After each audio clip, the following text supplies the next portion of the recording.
All right, ladies and gentlemen, today we're going to be talking about checks. What you see in front of you is a check for Sunnyvale High School.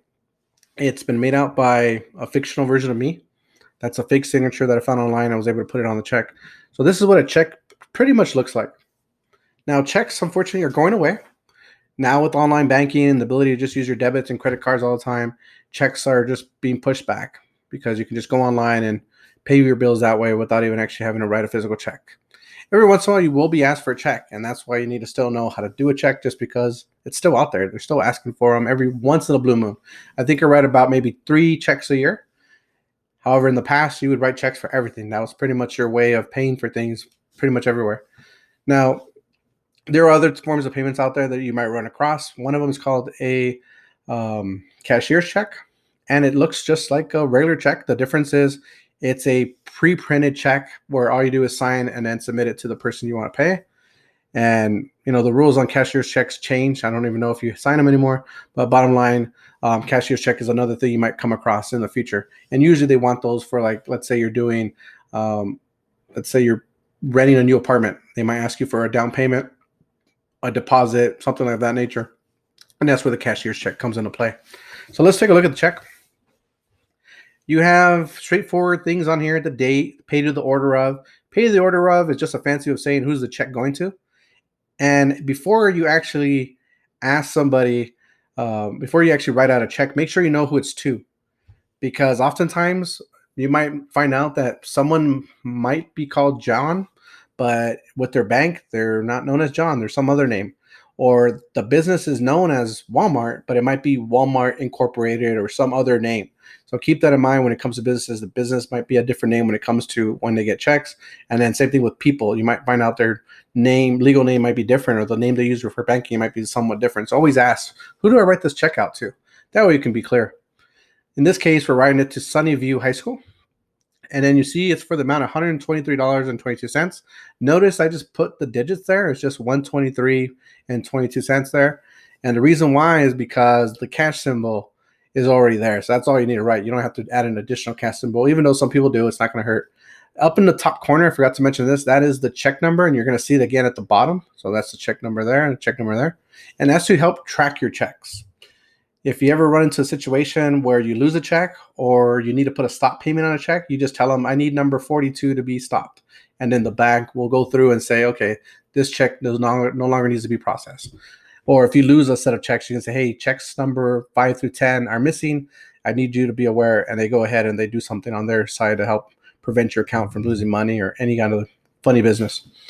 This row right here in the middle, you'll see says $123.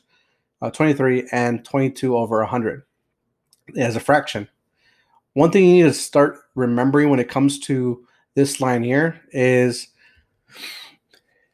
the word "and" is a decimal point. Anytime you hear the word "and," it's actually a decimal point. And I believe when I said the number before, 123 and 22 cents, I may have said it incorrectly.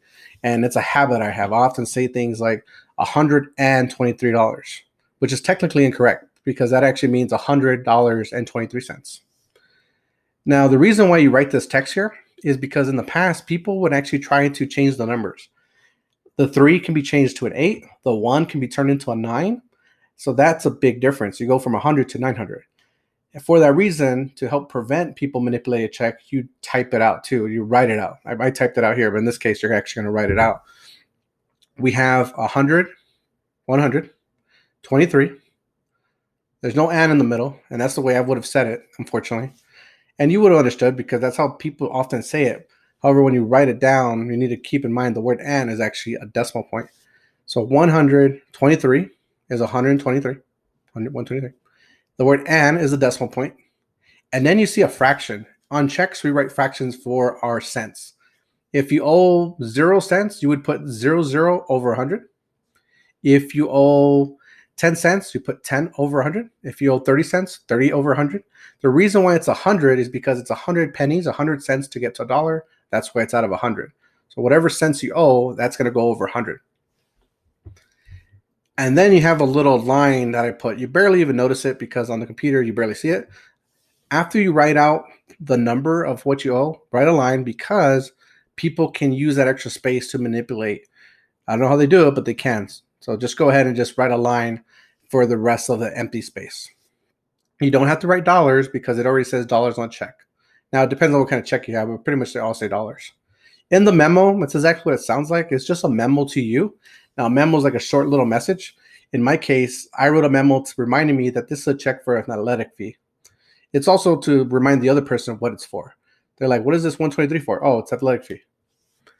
You could use it to write rent, to write bill payment, to write dog walking fee, whatever you want to put on there. That's what the memo's for. So write what the check is for. You could leave it blank, but it's better to write something in there to remind yourself what the check is for. And then banks, what they do is they'll scan your check. At least Chase does this. And you can actually see all the checks you write, and you'll actually be able to see the checks you wrote. And then you also see when the other person endorses the check. So we'll talk about that in a moment. Over here is me signing off on the check. This check isn't valid until I sign it. And then on the back side, there's like a little area right over here on the back side, usually where this little cash symbol is. There's a little area, a little rectangle, where the person who's going to cash the check will sign off on it. When you get your first job and you get your first check, you'll have to sign it, and then that's how you'll get it cashed. You have to sign the back part of the check. There's usually a little area where it tells you sign here. Every once in a while, you run into a check that doesn't have a sign here, but for the most part, they say it. Back to the date. The date used to be an important thing because you can actually do something called post-dating checks. That's gone away from what I've been told. You used to be able to say July 5th, 2021. And what that meant was the check cannot be cashed until 2021. This is a great way for you to say, you know what, I want to give you $1,000 each year. This is the way I'll do it. And you can post-date the checks, and that person cannot cash them until that date. However, I've been told that some banks don't look at that anymore, and they'll just go ahead and cash it. So if you're going to pay someone $1,000 2 months from now and you give them the check early, they can actually cash it. And if there's no money in the account, you can get overdrawn. So just keep that in mind. And you don't want to be overdrawn because then you have to pay a fee for that. That means there's no money in your account to pull from, and so they charge you for that. At the very bottom of the check, you'll see a routing number. That's a number specific to your bank and the state you're located in. For us, the state of Arizona has a specific routing number for each of our banks. So for instance, Chase Bank has a number for itself in the state of Arizona, which is different from the number that they use in California. It's just a way to kind of track your checks and your accounts. The account number is an account number specific to you. That's your account number. And lastly, the check number, we've talked about this already. So that's pretty much the process of the check. Probably the most difficult part is the middle part, is trying to remember how to write out your numbers, because we haven't done that since probably second grade. And back in second grade is when you learn that the word "and" is technically a decimal point when you're writing out numbers. And so you just got to go back into that habit. And also a reminder that cents are whatever the cent is over 100. So if it's 20 cents, it's 20 over 100. It's 50 cents, it's 50 over 100. So it stays that way. You don't reduce it to a smaller number like like you would in your old math class. You just leave it like that.